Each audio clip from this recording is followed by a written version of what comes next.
They did score 4 for the first time this season. They had a lot of 2-0 and 3-0 leads. They are 3-1 in terms of the odds to advance to the quarter-final at home to Atletico Madrid, who are 1-4 on. When you look at the overall odds to win the Champions League, well, Atletico are third favourites at the moment, and Juventus ranked twice as long at 16-1. Gents, what's your feeling coming ahead of Turin in Tuesday? It's not out of the question by any means, is it? It's not out of the question, but it's going to have to be a heck of a night in Turin, a heck of a performance. And there was a host of players left out today. And, you know, they're going to have to defend better than they did in Madrid because that was poor, particularly from set pieces.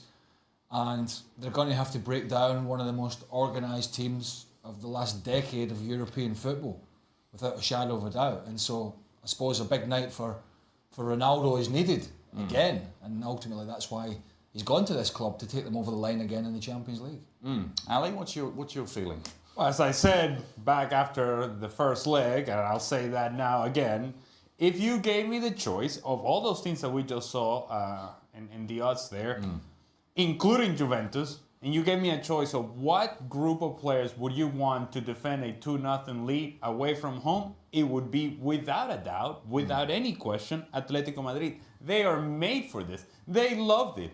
They embrace it. They enjoy it. This is what they live for. This is what Diego Godin sleeps at night and wakes up and says, yes, I get to defend for 90 minutes.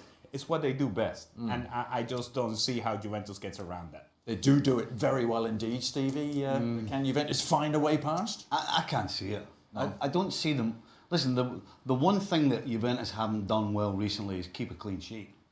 So if Atletico score, they've got to score 4.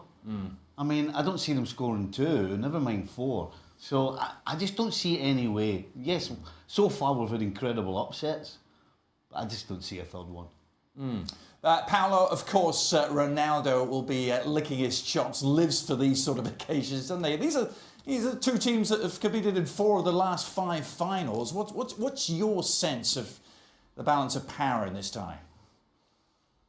Well, you know what you say, he's licking his chops and he lives for these nights, and it's true when we look at his career, but so far at Juventus he scored 1 Champions League goal, and I think that frankly, he's due. Juventus need him, and it's not all his fault. There's been plenty else wrong with this team, and you could point a big finger at the defending in that first leg. But at the same time, you sign someone for 100 million, even if he's not getting perfect service, you want him to do something, right? You want him to show up and drag the team at moments, and he hasn't done that in Europe so far this season. So it's a big night for Ronaldo. I think it was very interesting, and obviously that he's been rested in this game against Udinese, which we haven't really seen so far this season at Juventus. The first time they tried to rest him away to Atalanta, he wound up having to come on and save the day because they were losing. So at least he's going to come in with fresh legs, but it's a huge night for him.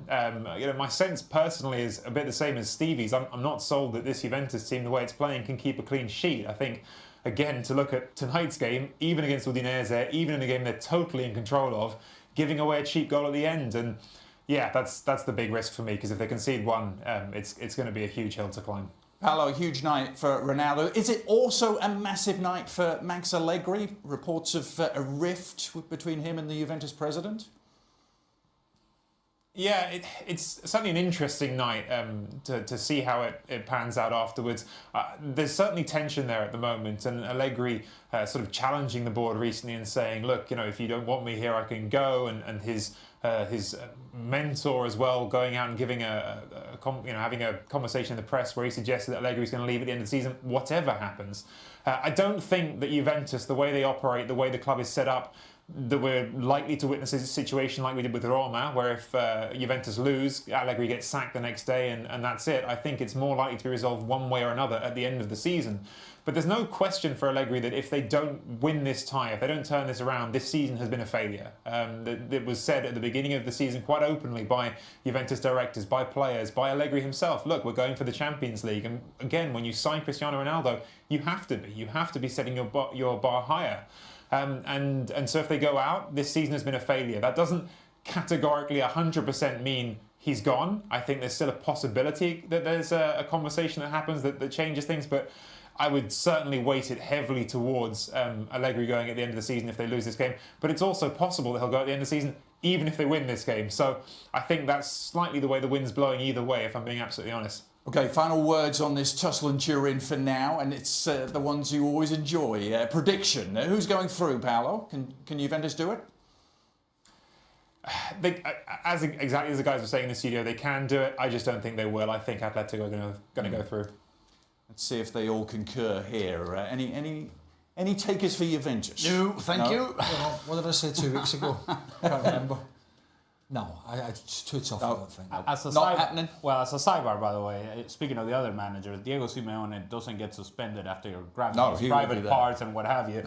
That doesn't play a part into what happens on the field, but the emotion of Diego Simeone also carries his team out on the field. So I think it's important that he's on the sideline. Anyways, Atletico Madrid goes through. I think that's a clean sweep, isn't it? I'm not going to go against the grain.